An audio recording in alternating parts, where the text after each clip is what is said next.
بسم الله الرحمن الرحيم. السلام عليكم ورحمة الله وبركاته. maanta oo aan joogno magaalada Gaalkacyo Galmudug State waxaa farxad weyn noo ah madaxweynihii Jamhuuriyadda Federaalka Soomaaliya Maxamed Cabdullaahi Maxamed Farmaajo socdaalka uu ku yimid oo si diiran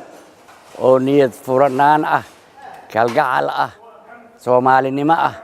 loo soo dhaweeyay waxaa yaabaha ugu weyn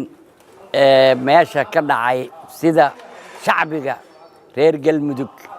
ay u soo dhaweeyeen madaxweynahooda madaxweyne xildhibaano wasiiro shacab culimo arday lama kala harin si aan caadi ahayn oo wanaagsan oo isku daba dhacsan ayaa loo soo dhaweeyay marka haddana waxaan rajaynaynaa in uu u gudbi doono aadi doono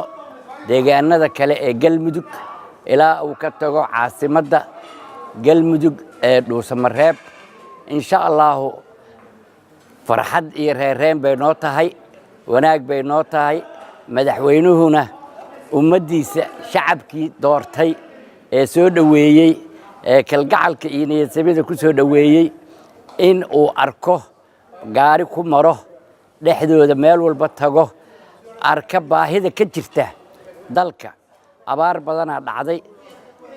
dhibaatooyin fara badana la soo maray mudugna waa meesha doorashada markuu ku jiray oo yiri nabadeynta waxaan ka bilaabi doonaa gobolka mudug markii uu guuleysto madaxweynaha uu noqdayna waa ku soo celiyay wuxuu yiri nabadeyntaan ka bilaabi doonaa run ahaantii waana bilaabay waana socotaa meel fiican ay maraysaa waxaan rajaynaynaa in intaas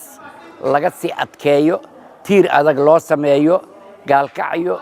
dhibaatadeedu wax badan sanado badan ayay soo jiitamaysay waxayna u baahneed dawlad Soomaaliyeed oo xal waara ka gaarta oo cadaalad ah oo ummaddu u siman tahay oo Soomaalinimo ah in laga gaaro ayay rabtaa oo dibadda loo adkeeyo insha Allah ta'ala taas waa la gaari doonaa aan rajaynayaa mar walbana waxaan ku adkeynaynaa dawladda federaalka ballanqaadkaas ah nabadeynta iyo wanaagga ay ku dhawaaqday oo ay bilowday inay sii adkayso wax badan ayaana loo baahan yahay deegaankan u baahan yahay deegaankan wax intii dhibaatooyinka iyo burburka iyo waxa lagu jiray iyo intii ka horeysayba wax oo dawladdu leedahay oo laga qabtay haba yaraatee ma jirto maanta marka waana loo sheegay madaxweynaha haddana waa u sheegaynaa wax qabad rasmi ah oo heer federaal ah oo heer caalami ah in gobolka loo soo jeesto ayaan ilaahay ka rajaynaynaa guul iyo barwaaqo aan rajaynaynaa wassalaamu calaykum waraxmatullaahi wabarakaatuh madaxweynihii hore ee Galmudug tahay socdaalka madaxweynaha Farmaajo ee ugu magacdaray socdaalka nabadda ee uu ku marayo qaybo ka mid ah deegaanada Galmudug shacabka reer Galmudug sawir ay ka hayeen ku muujin kartaa dhanka nabadda iyo horumarka runtii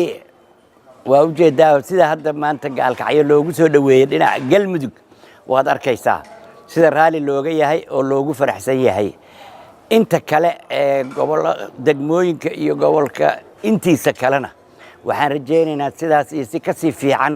in loo soo dhaweeyo waxaan ka rajaynaynaa dawladda federaalka ah inay il gaar ah ku eegto Galmudug maadaama ay cusub tahay maamul cusub ay tahay madaxweynahaba hadda inta uu joogaahiba ay tahay waqti yar oo dhowr bilood ah aan sanad gaarin